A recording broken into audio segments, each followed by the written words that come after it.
And leading the way tonight on that deadly shooting outside a Target in Oakley, and police have now just identified the victim in all of this. And good evening, I'm Mike Dardis. And I'm Cherie Palello. So Cincinnati police now say 24-year-old Elias Phillips was shot right outside that store, the Target store in Oakley, just before about 1 o'clock this afternoon.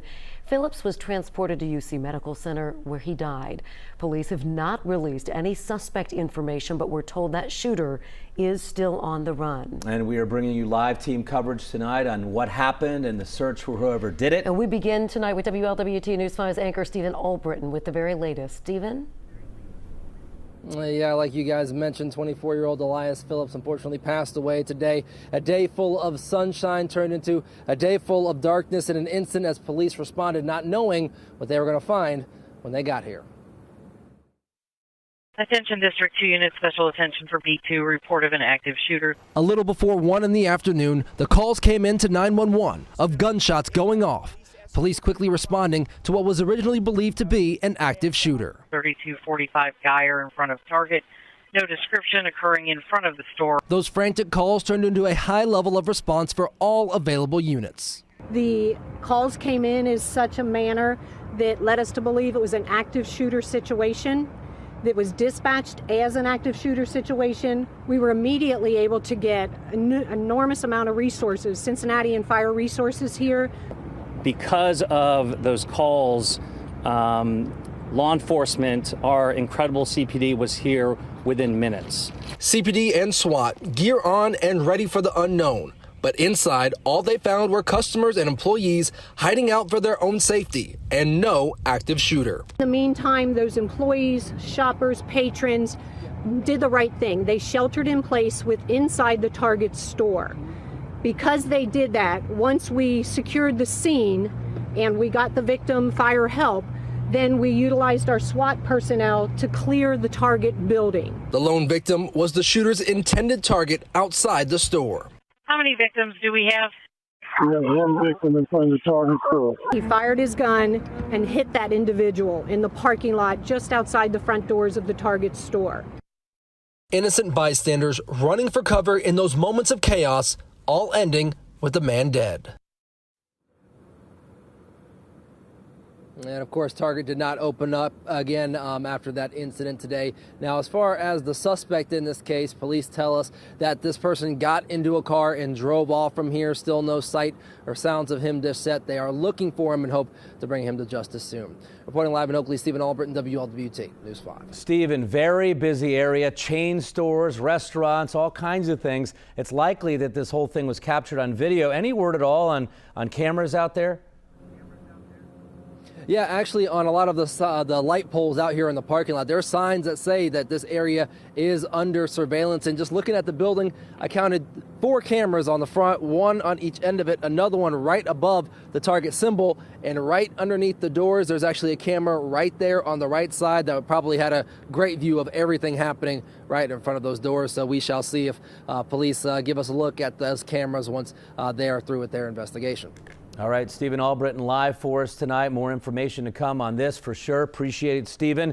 In the meantime, police did not know what they were running into, obviously, when they went into that Target store at first. And inside, customers and employees, they didn't know what was going on either. Yeah, of course, they were terrified. An active shooter was possibly still in the building. WLWT News 5's Jatera McGee live for us in Oakley with firsthand accounts from those witnesses. Jatera? Well, Mike, Cherie, we know a family is mourning 24-year-old Elias Phillips tonight. He was shot in front of this Target store in the middle of the afternoon and died at the hospital. We know that his family lost the most tonight, but understand, too, that everyone who was inside that store lost something. Terrifying moments inside the Oakley Target for shoppers and staff. I was just checking out and just heard gunshots. This massive police response gives you a sense of the chaos inside. Witnesses describe screaming, running, and efforts to quickly spread the word. Just ran, just grabbed my phone and wallet and ran to the back of the store and tried letting people know as I ran. This young woman who didn't want to be shown told us she was looking for a St. Patrick's Day shirt. Moments later, she was frantically shopping for the nearest exit. Cincinnati police say a man shot and killed another man outside near the front entrance. As he was driving away, customers were hiding in fear of their lives, some contacting loved ones. That I love the people that I love, and I want to, reaching out to them, texting them. I was with another girl named Grace, which felt divinely ordained, and we were just kind of holding each other in the jeans. Well, I have 3 kids, so I thought I wasn't going to make it. I don't know. I don't know what went through my mind, but I just heard someone got hurt, and I pray for them, and just sickening. The neighboring Meijer store was evacuated because of the shooting. 19-year-old Kavina works there. I've already knew what to do since in school we had a bunch of drills on what to do if something like this were to happen. And working in a store like this always crossed my mind. Savina walked out the door and I almost dropped. I was so glad to see her. Police cleared the Target store and brought in buses for witnesses while they took their statements. We walked out, and it was just, you see people crying and hugging, and it was very emotional, but also very relieving. And I had a chance just a few minutes ago to talk to Elias's father, the victim's father. He says Elias was raised in Cincinnati but was living with him in Huntington, West Virginia. He was here in town visiting his mom and sister, and his dad says his siblings witnessed this shooting. I want you to take a listen to some of our conversation. He was an artist.